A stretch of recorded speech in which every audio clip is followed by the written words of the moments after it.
Inspection par rayon X par Antoine Doyon.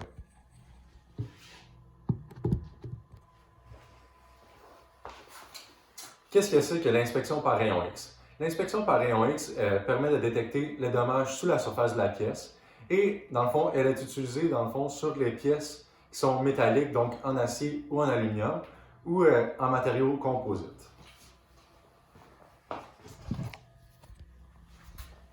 Donc, voici un exemple de comment effectuer une inspection par rayon X. Pour commencer, pour faire ce type d'inspection, on doit avoir une pellicule comme qu'on voit juste ici. On doit avoir une machine à rayon X qui va envoyer les rayons X sur la pièce. Et on doit avoir une pièce à inspecter. Ici, il s'agit de deux tôles qui sont soudées ensemble. Donc, on va vouloir inspecter la soudure pour être sûr qu'il n'y a pas de défaut ou de dommages à l'intérieur. Ensuite, au numéro 2, la machine à rayon X envoie les rayons X et les rayons X, dans le fond, sont absorbés par la pièce à inspecter et certains rayons X réussissent à passer à travers la pièce. Et ça vient s'imprimer, dans le fond, sur la pellicule qui est juste en arrière de la pièce. Donc, s'il y a un dommage comme une bulle d'air ou d'autres, les rayons X envoyés par la machine traverseraient les dommages plus facilement et on les verrait sur la pellicule.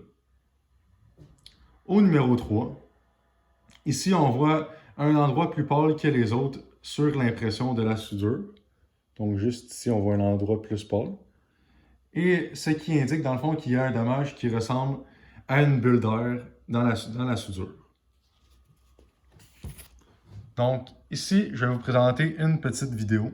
Donc dans le fond c'est une vidéo dessus le Computed Tomography. Et dans le fond, c'est qu'on prend une pièce et qu'on envoie des rayons X dessus tout en la tournant, comme on va voir dans la vidéo. Et le but de faire du Computed Tomography est de recréer la pièce en 3D dans un ordinateur dans le but de voir s'il y a des défauts à l'intérieur. Et dans le fond, tous les petits trous qu'on va voir, qu'on voit juste ici, il s'agit de bulles d'air. Donc, on va voir ça dans la vidéo.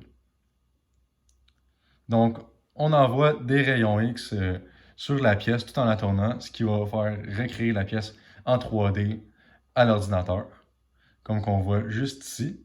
Et l'avantage de ça, c'est qu'on peut découper la pièce en petites couches pour voir à quoi elle ressemble à l'intérieur.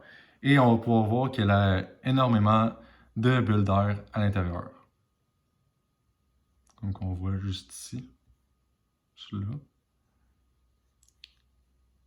Dans le fond, ici, on voit la pièce qui est coupée, donc avec toutes les bulles d'air qu'il y a à l'intérieur. Un petit exemple, dans le fond, d'inspection par rayon X qui pourrait être effectué. Ici, on voit une nacelle d'un moteur à turbine. Donc, toutes les soudures qui sont effectuées sur le support moteur peuvent être inspectées par des inspections par rayon X.